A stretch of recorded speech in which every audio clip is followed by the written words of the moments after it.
Hey guys, it's Lisa and welcome to my channel. Today we're going to make over some items, and these are going to be some simple makeovers.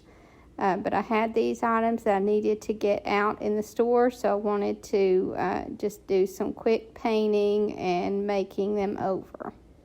So I'm going to start with this little oak child's chair, and I'm going to give it 2 coats of the color cotton. I would have put a stain blocker or a clear coat on this to keep it from bleeding through, but I decided to just take my chances with it, and as it turns out, it didn't need it. It covered really well. And obviously I had to put a top coat on this because it is chalk paint and it always has to be sealed. You can use whatever top coat you choose. I used a Krylon clear matte spray. But now I'm trying something that I haven't done before. I have used these little detailed stencils, and I'm going to try to link this one in the description. But I have used these before on cloth, but never on a piece of furniture, so I thought, why not try it? I can always paint over the top of it if it doesn't work out. And I'm just using this little makeup brush that I use for these little detailed stencils. And I'm also going to try to link that in the description. But I was pleasantly surprised with how this little stencil came out. I'll show you this next one here close up and let you see how it turns out. But it gives you a very detailed and soft look. And I think that you'll be pleasantly surprised with them also. And I love these little detailed stencils. I'm going to try to link this one also.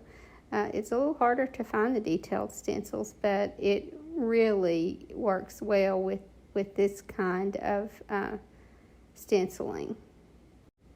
And like I said, the fact that it gives you different shades of black, it just adds to I feel like the daininess of the design, and it's just really pretty, I think.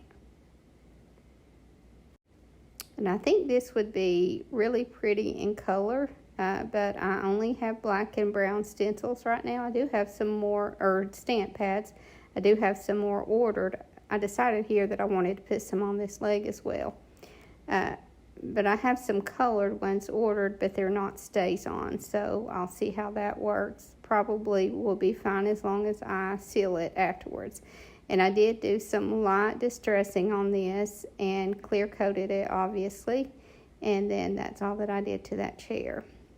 And now my husband found this Churn Bucket, and it's not a real old one, but obviously it doesn't have the top to it. So I'm just going to paint this white. I've painted these white before and they sell really quickly. So I'm just going to give this one a couple of coats of the color cotton, and then give it some distressing with sandpaper, and then I'll be putting a stencil on this one. I love to find wooden objects like this because they paint up well, and like I said, they sell well for a farmhouse style decor. So I just found this stencil, and I'll put this on it. And I don't know that I can link this one because I think this one might have been a gift. And either way, I've had it sometime, so I'm not sure if this one I'll be able to link. And I'm just going to stencil this one with regular paint. It probably would have worked with the ink, but I wanted to do it in a couple of different colors. So I wanted to use the color Farmhouse Green and Black, and so I'm just painting this one on. And then obviously I do some light distressing and clear coat, and then this one was finished. And then I know you guys have seen these buckets at the Dollar Tree, and I have a stack of them that I bought a couple years ago that I just haven't done anything with yet. So I'm just gonna, I have an area in the store that I want to add these to, and this color is a color that I needed. So I'm just giving these buckets 2 coats of the color Farmhouse Green, and then obviously I do add a clear sealer. And then once I get them painted and sealed, then I'm going to put a stamp on these.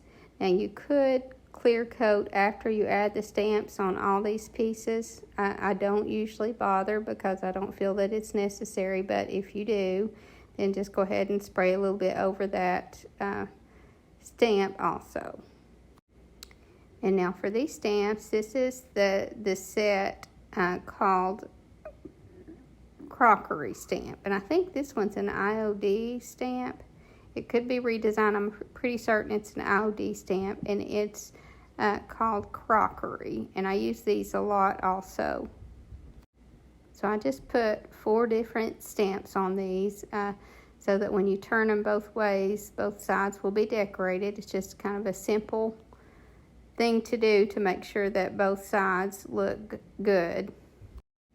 I think these little buckets would be cute done up for fall. You could put a fall stencil on them, but I don't buy a lot of stencils other than for Christmas. I don't buy a lot of stencils that are just dedicated to a certain holiday or season. So I guess I could have put a word on these related to fall, but for me, these little crockery stamps work just fine.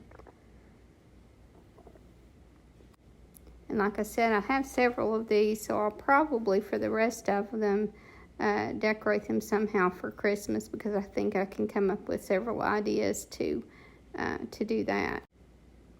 Then I had another little wooden bucket. This was just a little, I don't know if this is a planter or what it is, but it's just a wooden bucket with that little metal strap around it, or metal straps around them. So this look is no longer in, I don't think. I like it, but it's just not really in. So I'm going to give this a couple of coats of the color cotton and let that dry and do some distressing on it. And this one is going to get a stamp as well. And this is another one that I chanced and didn't use a primer coat on to keep the stain from coming through, and it paid off also. It didn't bleed through. I was really surprised that this one does. It probably wasn't very smart of me to try this one, but it did work out. And I just gave this 2 coats of the color cotton and did some light distressing with some sandpaper, and then this one's ready for the stamp. And like I said, I did clear coat this one also to seal that chalk paint. So I put one of the crockery stamps on this on both sides, and like I said, I sprayed it with some clear coat, and then this one will be finished. And I know these are quick makeovers. I just had these items I needed to get finished, so I needed to do some quick makeovers today. And then the last item or items, I thrifted several of these little 4x4 tiles that people use for coasters, and I guess that's what they were. But I'm just going to paint these. I'm going to give them 1 coat of the color cotton. Generally, they would need 2 coats, and I did clean these with alcohol well. But generally, they would need 2 coats, but I'm going to be doing some decoupage, so that's a very simple way to make over these little coasters. And if they weren't coasters already, you could buy at a hardware store, you could buy these little 4x4 tiles and put your own felt on the back of it, or those little felt pads actually looks neater, and make coasters out of these. So I had some napkins that I had bought a couple of years ago at Marshall's. I don't know if they still have them or not, but these were some really pretty napkins that had the lavender stems on them. So I got one that had the lavender stems, and then there was another napkin, this one, that went along with it, and it matched it. But it's hard to find something to decoupage this on because it needs you need to get the better part of this image on, and then it's just these little square napkins, and then each side of the napkin has a different one of these on it. So it's hard to find something that this works on, but this just happened to work really good. So I'm decoupaging this image, just one layer of that napkin, onto these coasters, I guess, tiles. And then I'm going to take some sandpaper once they dry well and sand the edges and clean that up. And then that's all you have to do to these. I did give them a couple coats of clear coat so that because these are going to be used as napkins, and then or as coasters rather. So I did put a couple of coats of clear coat on it, and then once it dried well, then I just you can take some twine or some ribbon. I just took some torn fabric and tied these together, and it makes a neat little, actually it's a good little thing to have around the holidays as gifts, because I don't know about you guys, but people come in my store and they want to buy teacher gifts, and I like to have some little items that I can sell fairly cheaply, and then I can put out really quick, so it makes a good little gift idea.